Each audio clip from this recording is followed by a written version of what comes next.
अस्सलाम वालेकुम अफजाल भाई, ठीक ठाक वालेकुम है सलाम। जी। अफजाल भाई, हम अल्हम्दुलिल्लाह, इट्स अ जैसे ब्यूटीफुल डे इन न्यूयॉर्क।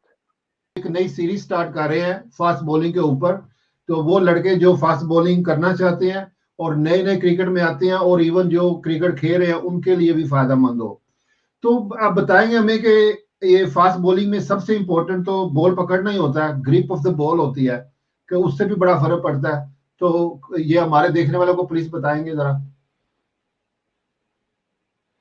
मैं थोड़ा-सा इससे हट के थोड़ी-सी बात करूँगा पहले, अगर आप बुरा जी, ना मनाएँ।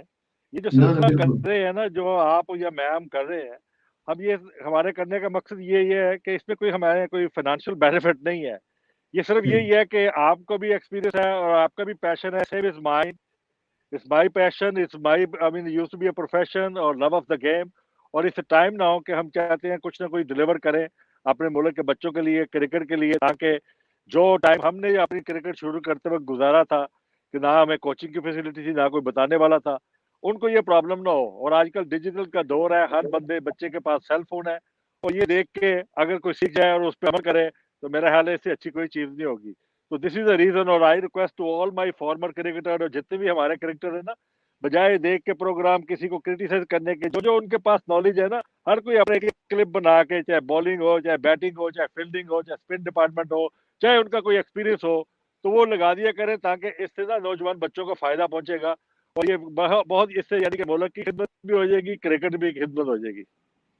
बिल्कुल सही कहा जी अफजाल भाई। Yes let's come back to the big, यानी कि जो बॉलिंग की आप बता रहे हैं। देखिए, जी मैं तो ग्रिप वही बताऊंगा जो मैंने सारी जिंदगी खुद बॉलिंग की है और जिससे मैंने ठीक। कंफर्टेबल फील करता था। और इस ग्रिप के साथ ही नए बॉल के लिए मेरी यही है कि ये देखें, अब मैंने आपको नजर आ रहा है कि जो सीम है इसका बिटवीन जो है ना, इसके मुझे नजर आनी चाहिए। इससे ये होता है कि इस ग्रिप के साथ मेरा पूरा कंट्रोल रहता है बॉल के ऊपर। I have a fully ठीक। grip and control on the ball now. My thumb is also in the between the seams here. और दूसरा ये जो है, दोनों मेरे फिंगर्स, ये है। मोस्टली लोग कहते हैं कि जी आपकी जो पाम है फेसिंग टू द बैट्समैन और फर्स्ट स्लिप और सेकंड स्लिप के लिए, बट मेरा हमेशा यही होता था कि मेरी जो सीम है वो हमेशा facing to the middle stumps और to the first stump off stump के ऊपर। दूसरी बात ये थी कि वो कहते हैं कि जब आप रिलीज करते हैं बॉल, तो आपकी जो है ना पाम फेस कर रही हो उसको, बट मगर ये है कि डिपेंड करता है कि आप कौन सी पिच के ऊपर बॉल कर रहे हो। अगर आप स्लो स्विमिंग पिच के ऊपर बॉल कर रहे हो, तो आप यानी कि रिस्ट से रिलीज नहीं करेंगे, आप बॉल रिलीज करेंगे, आपकी जो ग्रिप है वो स्ट्रेट हो जाएगी। क्योंकि अगर आप रेस्ट करेंगे, अगर वो स्लो स्विमिंग पिच है, तो वो आपका तो बॉल ऐसे लूप करके जाएगा। अगर आप हार्ड पिच के ऊपर बॉल कर रहे हैं, then you gonna hit the I mean rest, rest आप हिट करेंगे, उससे आपको बाउंस मिलेगा। और स्लो स्विमिंग पिच के ऊपर आप अपना बॉल रिलीज करते हैं थ्रू द फिंगर और quick in the air close to the batsman. तो जी जी। ये मुख्तलिफ चीजें हैं, ये हम आपको बाद में बताएंगे how to bowl on different pitches. बाकी मेन ग्रिप का है वो यही है, मैं जैसे आपको दिखा रहा हूँ कि मेरा बॉल के ऊपर फुल कंट्रोल है इस वक्त। और दोनों यानी के दरमियान में जो जोर है इसका, मेरी दोनों फिंगर के दरमियान में मुझे नजर आ रहा है वो, इससे ये मेरी मैंने अच्छा हमेशा रखी है अफजाल भाई, जी। इसी के बॉल ऊपर के मेरे ऊपर दिल में ये सवाल है एक, इसी के ऊपर। जैसे एक नया लड़का है, उसने बॉल पकड़ ली, ग्रिप भी उसकी हो गई। उसके बाद लड़के जो होते हैं कोशिश करते हैं हम तेज से तेज बॉल करें। हम्म। तो पिच ग्रासी होगी तो डिफरेंट होगी, सफेद पिच होगी यानी कि जिसपे ग्रास नहीं होती डिफरेंट। उसके ऊपर उनको क्या करना चाहिए? स्ट्रेट वे ग्रिप पकड़ ली, उसके बाद उनके ग्रिप दिन में फर्क क्या है? ग्रिप असल ग्रिप यही यही रहती है हमेशा, ग्रिप आपकी ठीक यही है। रहती है। और आपको ग्रिप टाइट रखनी चाहिए ताकि बॉल आपके ना ग्रिप में हिल ना सके। ये देखिए, आप मेरी ओके। ग्रिप से निकल नहीं सकता बॉल। अगर आप ठीक। बॉल जो है मैं ग्रिप लूज रखूंगा, ये निकल गया, तो इसका मतलब बॉल के ऊपर मुझे कंट्रोल ही नहीं है। तो मैंने ओके। बिग ग्रिप अपनी टाइट रखी हुई है, चाहे वो सॉफ्ट पिच के ऊपर कर रहा हूँ, चाहे हार्ड पिच के ऊपर कर रहा हूँ। ठीक है। सॉफ्ट और हार्ड पिच के ऊपर आप ग्रिप चेंज नहीं करते, आप सिर्फ लाइन चेंज करते हैं अपने बॉल की। Obviously if you are bowling on the grassy pitch, you gonna bowl full length delivery. आप आगे बैट्समैन को खिलाएंगे, राइट शॉट खिलाएं, ताकि बॉल में मूवमेंट ज्यादा होगी, ताकि स्लिप में आप उसको आउट कर सके और लेग बिफोर कर सके, बॉल कर सके। और जहां आप देखते हो हार्ड पिच है, यहाँ पे इतनी मूवमेंट नहीं मिलनी, तो आप अपना जो लाइन है वो थोड़ी सी पीछे खेल लेते हैं आप। ठीक है। ठीक। तो इसलिए आपको जाहिर है कि हर पिच के हिसाब से आप कभी 3 यार्ड आगे चले जाते हो, 3 यार्ड कभी पीछे अपना बॉल को कर लेते हो लाइन को। ठीक। अच्छा, उसके बाद रनअप बड़ा आता है। रनअप का होता है कि बॉलर का बड़ा जरूरी है कि उसका रनअप मैच करता हो उसकी एबिलिटी या उसको क्या बॉलिंग करना चाहता है। तो उसके ऊपर आप कुछ बताएंगे लड़कों को? देखो इन द बिगिनिंग, आप जब हमने क्रिकेट शुरू की तो हमारा ये होता था, हम टीवी पे मैच देखते थे, मैच देखने के बाद अब फॉरेन बॉलर बॉलिंग कर रहे हैं या पाकिस्तानी कर रहे हैं, उनको देख के जाके वही नकल उतारते थे क्लबों के अंदर जाकर, पता नहीं था।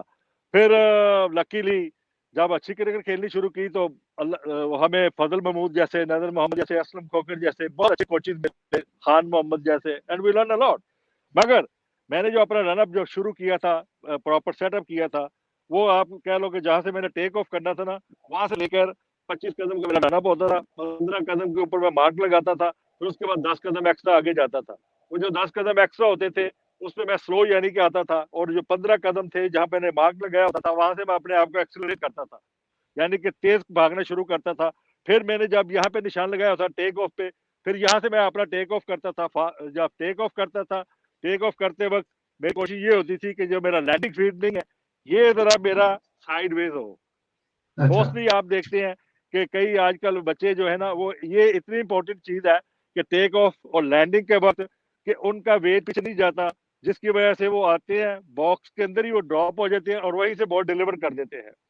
उससे ये होता है, वो डिलीवर करने से उनका उनका जो जितनी उनकी पेस है ना, वो मुकम्मल तौर के ऊपर बाहर नहीं आती। क्यों? कि उनके पास इतना टाइम ही नहीं होता कि वो बैक फुट पे जाए और उनकी बॉडी को पीछे आगे फोर्स करके और अच्छी तरह से उसको फॉलो थ्रू में जाकर डिलीवर कर सके। तो ये चीजें बहुत जरूरी है। अगर आपका रन प्रॉपर होगा, टेक ऑफ और लैंडिंग सही होगी, तो फॉलो थ्रू सही होगा, और तो यू एक विल हैव ए एक और बात बेस्ट अफजाल सक्सेस। भाई, एक और बात मैंने देखी है कि लोग जब रन अप होता है, टेक ऑफ होता है, लैंडिंग होती है, उनकी जो लास्ट डिलीवरी पोजीशन होती है, जो शोल्डर की पोजीशन होती है या उनकी हेड की पोजीशन होती है, वो भी बड़ा डिटरमिन करती है आपकी पेस में और लाइन में कंट्रोल होने में। देखे उस असद असद, अब जब देखे, अब ये मैं बैक फुट पे हूँ ना, मेरा वेट यहाँ पे है। अब मेरी ये देखे पीछे से मेरे बॉल हाथ में ये है, मेरा नॉन बॉलिंग आर्म ये है, ये पूरा मैंने फोर्स किया इसको आगे की तरफ। जी जब जी मैं जी उसको आगे की तरफ लेके आऊंगा ना, तो ये सारा देखे मेरा नॉन बॉलिंग आर्म पीछे जा रहा है और बॉलिंग आर्म उसको फॉलो कर रहा है, फॉलो जी कर जी रहा जी कर रहा है।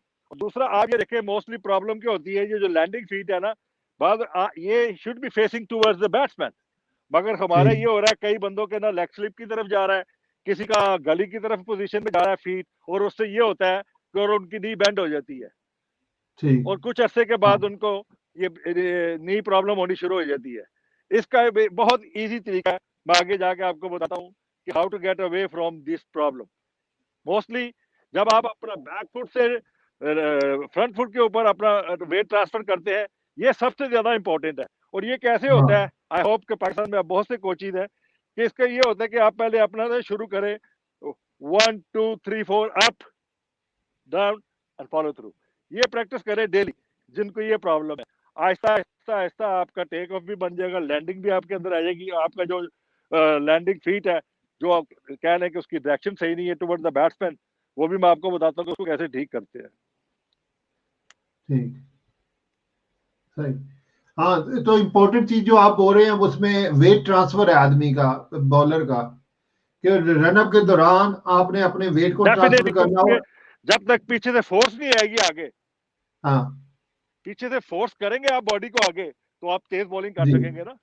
अगर आप आके सीधा ड्रॉप हो जाए बॉक्स के अंदर ही, आप मुझे बताए ना कि अगर आप आए हैं आके आपने यहाँ से बॉल कर दिया, तो आपकी हाँ 30% तो स्पीड रह गई।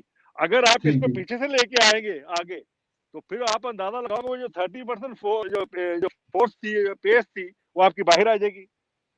जी जी जी जी जी। सही सही सही। और ये जो फॉलो थ्रू के ऊपर जो हम, फॉलो थ्रू कितना इंपॉर्टेंट है फास्ट बॉलर के लिए? बहुत ही इंपॉर्टेंट है। अब आपको मैं मिसाल देता हूँ, हसन अली है। जी हसन अली को आप देखें, हसन अली की जैसे मैंने आपको कहा था पहले भी कि ऑफ सीजन के दौरान हमारे कोचेज को चाहिए कि he is a young boy, कि उसको ठीक करे। वो आता है, उसका टेक ऑफ करने के बाद वो टेक ऑफ ही करता है आगे बॉक्स के अंदर। वो अच्छा। टेक ऑफ बॉक्स के अंदर करता है। अगर वो टेक ऑफ थोड़ा सा पहले करे और अपनी बॉडी को जो है आप उसकी बैक फुट जो है उसको थोड़ा सा साइडवेज रखेगा तो ऑब्वियसली उसका वेट पीछे जाएगा। वो उसका पीछे जाते नहीं है, आप गौर कीजिएगा, उसका वेट पीछे तो जाते नहीं है, वो वहीं से डिलीवर कर देता है और वहीं खड़े हो जाता है फॉलो जी, थ्रू में। आज का फॉलो थ्रू अगर नहीं आप इतना। पीछे से वेट करके फोर्स करके जाएंगे, जब जाएंगे तो आपका ऑटोमेटिकली आप गिरते गिरते हाफ में चले जाएंगे, जी हाँ, आपकी बॉडी फॉलो जो है थ्रू ना के एकदम ब्रेक नहीं लगेगी। जी, फॉलो थ्रू के मेरी नजर में दो फायदे हैं कि आप बता सकते हैं इसके ऊपर। एक तो वो आपको इंजरी से प्रिवेंट करता है, आपको इंजरी के चांसेस कम हो जाते हैं कि वो एकदम आप भागते एकदम स्टॉप हो जाते हैं, और उसके अलावा आपकी स्पीड में भी फर्क डालता है। डेफिनेटली आपकी स्पीड के अलावा आपकी पूरी बॉडी जो नहीं कॉइल पूरा बनता है, वो बनने के बाद आप फिर जाते हैं ऊपर। जब जी आपका नॉन बॉलिंग आर्म पीछे जा ही नहीं रहा तो आप तो वहीं रह जाएंगे ना। तो हाँ आपको ये फॉलो थ्रू तो बहुत जरूरी है। जब आप आप देखें, फॉलो इजी लफ्जों में आपको समझा दूं, जब आप टेक ऑफ करते हैं, एक्सीलरेट करने के बाद टेक ऑफ जब करते हैं, फिर आप नीचे गिरते हैं आगे, जैसे जहाज नहीं है हाँ तो टेक ऑफ करता है, ठीक है, उसको तेज जी करना पड़ता है तो टेक ऑफ होता है। फिर जब वो लैंड करता है, लैंड करने के बाद वो एकदम रुक नहीं जाता, आहिस्ता आहिस्ता राइट उसको राइट। ब्रेकें लगती है। तो तो इसी तरह फास्ट बेसिकली बॉलर भी जब लैंड करेगा तो जो मुझे समझ आ जी रही है, आप कह रहे हैं कि आप भाग रहे हैं और जब आप लैंडिंग के ऊपर आते हैं तो आप अपने आप को उठाते हैं, टेक ऑफ करते हैं, और उसके बाद फिर आप अपना वेट को बिहाइंड द बॉल जब आप डिलीवर पूरी कर रहे फोर्स होते हैं। आपकी पूरी बॉडी की फोर्स बिहाइंड द बॉल होती है, और जब जी पूरी फोर्स बिहाइंड द बॉल होगी तो ऑब्वियसली फिर संभलते वक्त भी तो देर लगेगी आपको। जी जी जी। अच्छा, तो और इसलिए ये जो अच्छा एक फास्ट बॉलर जो खासकर हमारे यंगस्टर होते हैं अफजाल भाई, जी क्योंकि जो नया बॉल होता है उसको कंट्रोल करना मुश्किल होता है, तो ये कुछ उसके लड़कों के लिए लिए मशवरा, कुछ एडवाइस। देखें, मोस्टली जो हमारे जो है ना यंग किड्स, वो जो है ना बहुत ज्यादा एक्सपेरिमेंट करना शुरू हो जाते हैं कि मैं इन स्विंग करूं या आउट स्विंग करूं। नए बॉल के साथ आपको कुछ भी नहीं करना चाहिए, सिर्फ अपनी ग्रिप जो है, जैसे हमने आपको बताई है, अपनी ग्रिप को कंट्रोल करो, अपना बॉलिंग आर्म जो है स्ट्रेट कर रखो, ठीक है। और अपना हेड आपका इतना इंपॉर्टेंट है बॉलिंग के लिए कि जैसे एक रडार का काम नहीं होता, आपने अपना हेड जो है ना बिल्कुल हिलने नहीं देना। और नॉन बॉलिंग आर्म ये आपका फिनिश करता है हमेशा मिडिल में, ये एक रडार है और आपका बॉलिंग आर्म ने इसको फॉलो करना होता है, ठीक है। अगर आप कोशिश करें कि जाके मैं इसको नए बॉल से इन स्विंग कर दूं, जब आप अपना रिस्ट वर्क या उंगलियों में इस्तेमाल करना शुरू कर देते हैं ना, फिर आपका बॉल कंट्रोल से बाहर हो जाता है। नया बॉल जो है ना वो अपनी मर्जी से चलता है, बाज़ औक़ात आपका नेचुरल स्विंग होता है आउट, ठीक है। मगर ऑन द डे जब आप बॉल करते हो तो देखते हो ball out swing in swing चलना शुरू हो गया, तो जी आपको जी। ये नहीं कि आप आउट स्विंग के लिए कोशिश करनी शुरू कर दो, आप इन स्विंग की लाइन बना लो, यस यस। आप उसी ये लाइन पे ये बॉल करने शुरू कर दो जो बॉल चल रहा है आप। इस बात से एग्री करता हूँ मैं, इसी के जी ऊपर आपको कह रहा हूँ कि मैं भी जब बॉल करना चाहूँ ना, सम टाइम आप इन स्विंग की बजाय आउट स्विंग उधर होना शुरू हो जाता है, तो आप उसी के ऊपर कॉन्सेंट्रेट करते हैं कि राइट इस पिच के ऊपर आप आउट स्विंग करते रहे, क्योंकि इन स्विंग आउट स्विंग में मेरे ख्याल में आपकी बॉडी का, आपके शोल्डर का मूवमेंट भी बड़ा काम आती है। तो अगर आपको इन स्विंग मिल रही है, आउट स्विंग मिल रही है, जो भी मिल रही है, आप उसके साथ नए बॉल को एक ही स्विंग करते रहे, मेरे ख्याल में यही बात है मेरा, कह रहे हैं आप। हाँ, अगर बॉल आपका देखे होता यह है, नए बॉल के साथ आपको you don't need to make so many experiment, जैसे कि बैट्समैन को भी समझाया जाता है कि नए बॉल के ऊपर आपको ज्यादा सॉफ्ट हैंड से खेलना चाहिए, ठीक है। तो इसलिए बैट्समैन जो है ना, अगर आप उस पर तजर्बा करना शुरू कर देंगे, आपका चाहिए कि नया बॉल आप फुल लेंथ बॉल करते हैं, मेरी कोशिश ये होती थी कि नया बॉल हमेशा यानी कि बैट्समैन को दिखाना नहीं है। I never ball short pitches नए बॉल के साथ, मैं बाउंसर नहीं करता अच्छा, नए बॉल के साथ।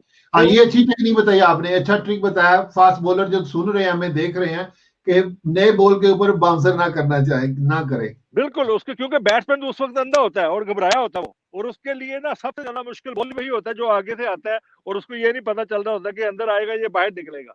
तो इसलिए हाँ फास्ट बॉलर को जो नया बॉल करते हैं, उनको चाहिए पहली चीज तो ये कि अगर बॉल उनका जहां जा रहा है, इन स्विंग कर रहा है, तो आपको चाहिए वही अपनी लाइन बनाए और उसी के ऊपर अपना लाइन बनानी शुरू कर दे, अपना रिदम बनाना शुरू कर दे, बॉल करे। और आप देखिएगा कि बैट्समैन जो है ना सबसे ज्यादा स्ट्रगल भी वही करता है नए बॉल से। अगर आप बैट्समैन को अपना पीछे बॉल कर देंगे तो इसका मतलब है आपने अपना सब कुछ दिखा दिया उसको, अपनी पेस भी दिखा दी और अपना बॉल भी दिखा दिया और बैट्समैन सेट हो जाएगा।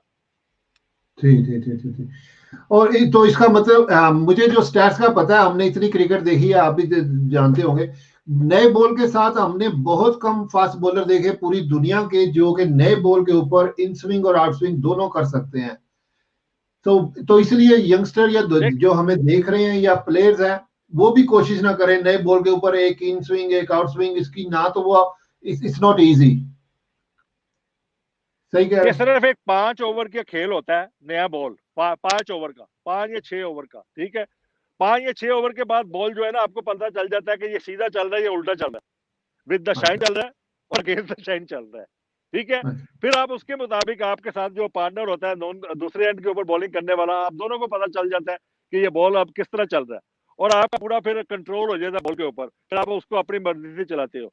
शुरू में बॉल जो है वो अपनी मर्जी से चलता है, ठीक है। मगर बाद औक़ात बिल्कुल। ये भी होता है कि कई बॉलर थे, जैसे लेट्स से कि रिचर्ड हेडली था, ठीक है। हम्म, वो जो था उसको बहुत कंट्रोल था, क्योंकि वो करता था पूरा आर्म और पूरा उसका, यानी कि आप देखें बहुत, यानी कि वो one of the those great bowler थे कि जो कह लो कि बॉलों से बातें करने वाले थे। अरे वसीम जी अकरम था और माल्कम मार्शल था, मैकग्रा था। ये बॉलर थे जिनको पूरा कंट्रोल होता था नए बॉल के ऊपर, और आफ्टर कपल ऑफ ओवर ये दोनों तरफ बॉल को मूव करने की कोशिश भी कर लेते थे। तो बाकी हम तो बात करें कि जितने जो आजकल यंग प्रोफेशनल खेल रहे हैं या जो क्रिकेट क्लब क्रिकेट खेल रहे हैं जिनका आगे फ्यूचर है, उनके लिए हम ये बता रहे हैं कि नया बॉल, हमने जो बताया ग्रिप ऑफ द बॉल, आपकी ग्रिप ये होनी चाहिए, टाइट होनी चाहिए, आपके कंट्रोल में बॉल होना चाहिए। आपका बॉलिंग आर्म जो है should be go okay straight. इसमें कोई आपको ये इस्तेमाल करने की जरूरत नहीं है, ना रेस्ट वर्क ना कोई finger work, okay just straight जाएं। अगर सोचें नॉन बॉलिंग आर्म का भी पूरा यही इस्तेमाल होना चाहिए और बॉलिंग आर्म उसको फॉलो करे। वैसे ओके। शुरू में चल सर आपको भाई, एक अपना लड़का कोई हमारे क्लब क्रिकेटर होते हैं, कोई 14-15 साल के 16 साल के 17 साल के क्रिकेट स्टार्ट करते हैं, वो फास्ट बॉलर बनना चाहते हैं, तेज बॉलिंग करना चाहते हैं, उनके लिए क्या मशवरा है? क्या उनको अपना पूरा जोर लगाना चाहिए ताकि जितनी से जितनी ज्यादा स्पीड जनरेट कर सके वाइल दे आर यंग, या उनको देखें लाइन लेंथ पे पहले ही कंट्रोल करना चाहिए? और स्पीड बढ़ाने के क्या तरीके हैं अपनी फास्ट बॉलिंग को, मतलब स्पीड को बढ़ाने के तरीके? देखें स्पीड के लिए सबसे पहली चीज तो ये जरूरी है कि उसकी बॉडी फिटनेस कितनी है। अब आप एक देखें कि बंदे की बॉडी नहीं है, कद उसका 5 फुट है, और आप कोशिश करेंगे उस 5 फुट में से आप 160 की स्पीड निकाल सकें, वो बहुत मुश्किल हो जाएगा, ठीक है। पहले तो उसको जी प्रॉपर हाइट चाहिए, 6+, 6 फुट के करीब बंदा हो, या करीब करीब 6 फुट का बंदा हो और उसकी वेल बिल्ड हो, ठीक है। और फिर आप कह सकते हैं कि जी हाँ, ये he will be a very quick in the future. अगर वो नहीं है, हमेशा देखें स्पीड उस वक्त निकलती है कि जो आप कंसिस्टेंसी जिसमें हो। अगर आप 2 ओवर, देखो आपने भी अपने करियर के अंदर, मैंने भी अपने करियर के अंदर कई दफा हमने बहुत तेज बॉल भी किए होंगे, क्योंकि उस वक्त फुट एकदम बना होता है और आपका बॉडी भी काम कर रही होती है, एनर्जी भी होती है, और यू बॉल सो क्विक। मगर हम वो जो स्पीड थी कंटिन्यू नहीं रख सकते, कैरी कर सके। क्यों? कि फिर हमने लंबी बॉलिंग करनी होती थी, हम रिड्यूस कर देते थे पेस, बॉल की वजह से, पिच की वजह से। तो ये जो, जैसे आप शोएब अख्तर था, शोएब अख्तर था ही क्विक, वो स्लो कर ही नहीं सकता था। क्यों? कि वो पैदा ही हुआ था तेज करने के लिए, उसका रनअप देखा आपने, और उसको इंजरी भी बहुत ज्यादा होती थी, उसको बहुत ज्यादा इंजरीज होती थी, और जी वो उसका रनअप भी 30 का था, और वो बॉलर ही रनअप का था। अगर उसके रनअप के अंदर वो फिटनेस उसकी और रनअप ना होता तो हाथ बॉलर ना बनता कभी भी। जी जी वो चलता था सिर्फ अपने रनअप से, वो जो उसकी रनअप जो है ना, वो सारी उसको फोर्स मिलती थी अपने रनअप से। वहां से फिर जाके फिर उसकी एग्रेशन, फिर उसकी एनर्जी, फिर उसका पैशन, ये सारी चीजें काउंट करती हैं एक तेज बॉलर बनने के लिए। सिर्फ खाली बॉडी का इस्तेमाल नहीं है इसमें। अच्छा, बॉडी का इस्तेमाल नहीं तो इसका मतलब फिटनेस ट्रेनिंग उसको चाहिए बॉलर को, अगर वो फास्ट बॉलिंग करना चाहता है, जितनी ट्रेनिंग करेगा स्ट्रांग होगा और बॉलिंग ज्यादा से ज्यादा करेगा। और तो फिर यंगस्टर को स्पीड बढ़ानी है तो इसका मतलब है वो स्पीड के ऊपर कॉन्सेंट्रेट, जैसे शुएब अख्तर का आपने नाम लिया कि हाँ जी। स्पीड पे वर्कआउट करे ताकि वाली वाली यंग तो बड़ा होके वो स्पीड उसकी आ जाएगी। पहली चीज है ही उसकी ट्रेनिंग जो है ना, उसकी ट्रेनिंग यानी कि बहुत हार्ड होनी चाहिए। ट्रेनिंग हार्ड का मतलब ये है कि he should be A best athlete. Athlete उसको बहुत अच्छा होना चाहिए, क्योंकि जी फास्ट बॉलर जो है ना, जो आप कहते हो कि he want to be a very quick, और उसके लिए तेज भागना भी बहुत जरूरी है। ये नहीं हो सकता कि बिल्कुल आप यानी कि राम राम से आगे स्पीड से कर सके। उसके लिए आपको 25-30 यार्ड का रनअप होना चाहिए। You have to be a super fit, you should be able to bowl 20 over with the same pace. ये इस चीजों के लिए you need a super fitness. If you are super fit, you will be very easy to become a fast bowler. और उसके लिए सबसे उसकी डाइट, उसकी फिटनेस, फिर उसके बाद जब वो नेट में बॉलिंग करने के लिए आए तो फिर उसका काम यही है कि वो मैक्सिमम जितनी अपनी फोर्स के साथ बॉलिंग कर सकता है, अपना बॉलिंग आर्म जो है उसको मार सकता है, वो करे, तो उसकी स्पीड निकल आएगी। ये प्रैक्टिस ही आएगी। हाँ ठीक ठीक ठीक, प्रैक्टिस से आएगी, और सही कह रहे हैं। अच्छा, और कोई फास्ट बॉलर में बाज दफा बैट्समैन बॉलर जो होता है डाउन हो जाता है, कोशिश उसको कंट्रोल नहीं हो रहा होता अपनी पेस के ऊपर, खासकर यंगस्टर की मैं बात कर रहा हूँ, या नए नए खिलाड़ी जो क्लब क्रिकेट में भी आते हैं हमारे, अभी प्रोफेशनल नहीं बने हुए, लेकिन वो बड़ी जल्दी डिसहार्ट हो जाते हैं, उनका बॉल उनकी मतलूबा जगह पे नहीं गिरता, तो उन लोगों के लिए क्या मशवरा है बजाय के कि वो क्रिकेट छोड़ दें? क्या क्या just like a bad day at office? No, it's not a bad light. उसकी वजह ये होती है कि उनको पता नहीं होता, कि वजह नहीं पता होती कि किस वजह से हमारा बॉल जो है ना, हाँ ये बिल्कुल, ये लेग की यंग तरफ होते जा हैं रहा है ना। या ऑफ की तरफ जा रहा है या पीछे की, उनको पता नहीं होता। और जो उनके प्लेयर्स होते हैं, उनके साथ खेलने वाले होते हैं, उनको भी कुछ नहीं पता होता। होता यह है कि एक छोटी सी माइनर सी प्रॉब्लम होती है कि लेट्स से कि एक बॉलर है और वो बॉलिंग करने जा रहा है, जब वो टेक ऑफ करता है ना, तो उसका हेड देखे कहाँ है। अब आप मेरा हेड देख रहे हैं, मेरा हेड जी ये फॉल कर गया और मेरा विजन जो है ना सारा चला गया लेग स्टंप के ऊपर। जी बैट्समैन है इधर सामने, विजन मेरा हाँ है उस तरफ। आप मुझे बताएं, मैंने बॉल इधर करना है, आंखें मेरी उधर है, मैं कैसे कर सकता हूँ? वहां से मैं खींच के right. लेके आ रहा हूँ उसको बॉल करने के लिए, वो बॉल कहाँ जा रहा है? गली की तरफ। उसका इजी तरीका आपकी क्या था? बातों से उसका इजी तरीका आपकी ये था, होता क्या था आपकी डेमोन्स्ट्रेशन से मुझे ये बात समझ में आई है कि कि इसका मतलब है आपके गर्दन को भी काफी स्ट्रांग होना चाहिए, ताकि वो टिल्ट ना करे जब आप दूसरे मनोवर्स कर रहे हैं, बॉलिंग कर रहे हैं। गर्दन का भी मैं भी आपको वही प्रॉब्लम बता रहा हूँ। होता क्या है कि हमारे एक बॉलर में वो जाते हैं कि जी, बताया जाता है कि जी ये बॉलिंग नॉन बॉलिंग आर्म जो है ना, ये यहाँ लाओ। वो नॉन बॉलिंग आर्म को लेके आते हैं जब यहाँ, तो उनके आंखों के सामने आ जाता है। वो अच्छा। ये नहीं करते कि अपना जो नॉन बॉलिंग आर्म है इसको ऐसे कर ले, वो अपने हेड को ऐसे कर लेते हैं, बॉलिंग आर्म नहीं कर लेते हैं। तो वो ये है कि उसका इजीएस्ट वे ये है, अगर आपका प्रॉब्लम हो रही है कि आपके फेस के सामने आ रहा है, आपके विजन के सामने नॉन बॉलिंग आ रहा है, तो बजाय अपने हेड को ऐसे बेंड करने की, इतनी तकलीफ देने के, अपना जो नॉन बॉलिंग आर्म है उसको नीचे कर लो, आपका विजन खुल गया, आपको बिल्कुल। बैट्समैन आना शुरू हो गया नजर, आप इजीली सामने देख सकते हो। ओके, मैं इसी को तो ये छोटी दोबारा छोटी चीजें कहता हूँ होती है। कि आप ये कह रहे हैं कि अगर आपका आर्म आपको ट्रबल दे रहा है देखने में, तो आर्म से ज्यादा आपका हेड इंपॉर्टेंट है, आपकी जो देख रहे हैं जिधर वो इंपॉर्टेंट है, इसलिए आपको चाहे नीचे करें या साइड पे करें, बट अपने हेड को टिल्ट नहीं होने देखिए, देना। चाहे ऐसे कर ले चाहे ऐसे कर ले, हेड नहीं है एंड ऑफ द डे। आपका या बॉल जो है ना, ये देखिए मेरा हेड देख रहे हैं आप, मेरा बॉल ये देखे सीधा चल रहा है, हम बस दोनों ये इकट्ठे चल डिटरमिन रहे हैं। करेगा हेड, टारगेट को। यस, जी ये जो अगर आगे प्रॉब्लम हो रही है ना आप इसकी, तो अगर कहीं देखो साइड में नहीं जा सकते, ओपन चेस्ट बॉल करते हैं, ठीक है, जी साइड ऑन नहीं हो सकते, वो ओपन चेस्ट करते हैं, तो वो ठीक है इधर रख ले, मगर आपका हेड जो है ना, आपका विजन तो खुला रहे, जहां से हम जी अगर बैट्समैन को देखना है, अपने टारगेट पे हिट करना है। तो इसलिए जी ये माइनर सी चीजें होती हैं जो आपने बात की थी कि वो डिसहार्ड हो जाते हैं, उनकी बॉलिंग की लेंथ खराब हो जाती है, ये छोटी होती है। बाद वक्त ये होता है कि आपका ये जो लैंडिंग फीट है, लैंडिंग फीट जो है, वो मैंने आप जैसे आपको पहले जिक्र किया था, ये फेस कर रहा है उधर, तो वो जब आप डिलीवर करने लगते हो, तो आपकी तो बॉडी होगी लॉक, क्योंकि आपका पाँव जो है वो तो जा रहा है लेग स्लिप की तरफ, अच्छा, लैंडिंग जान फीट। भाई एक और तो अगर सवाल आपसे आया मुझे, निकला नहीं जा सवाल रहा, तो का आपकी नीज। एक और सवाल आपने, जी, ये यूज ऑफ क्रीज जो होती है, तकरीबन 3 हाँ पोजीशंस जी। होती है मेरी नजर में, एक विकेट के पास, एक मिडल में क्रीज के, और वाइड ऑफ द क्रीज। इनका जो इस्तेमाल होता है वो कितना बेनिफिशियरी होता है बॉलर्स के लिए?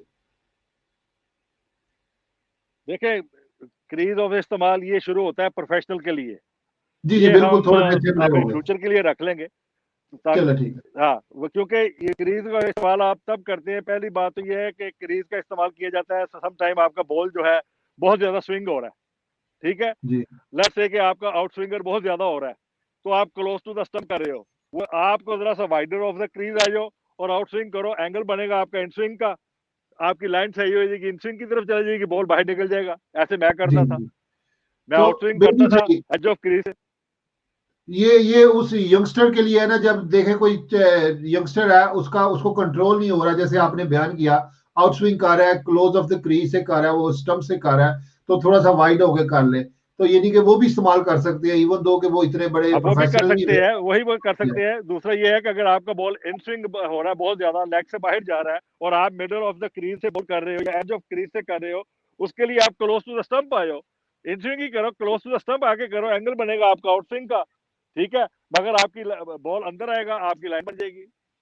वेरी गुड अफजाल भाई, इसके ऊपर मैं जरा दोबारा मैसेज दे रहा हूँ उन लोगों को, जब वो नया बॉल कर रहे होते हैं उनको कंट्रोल नहीं होता, तो प्लीज यूज दिस क्रीज को इस्तेमाल करें, जैसे अफजाल भाई ने बताया कि close to the stumps, middle of the crease और वाइड ऑफ द क्रीज, आप तीनों चीजें ट्राई कर सकते हैं। अगर एक आपकी गलत जा रही है तो आप किसी और को ट्राई करके अपनी लाइन और लेंथ को कंट्रोल कर सकते हैं। वेरी गुड ये अफजाल नेक्स्ट भाई। सेगमेंट में मैं देखो, नेक्स्ट सेगमेंट में मैं आपको प्रॉपर रन अप से फास्ट बॉलर के जरिए करवाऊंगा, ये यंगस्टर के लिए वो दिखाऊंगा आपको, और उनको स्लो मोशन में भी उनकी डेमोन्स्ट्रेशन भी करके दिखाऊंगा आपको।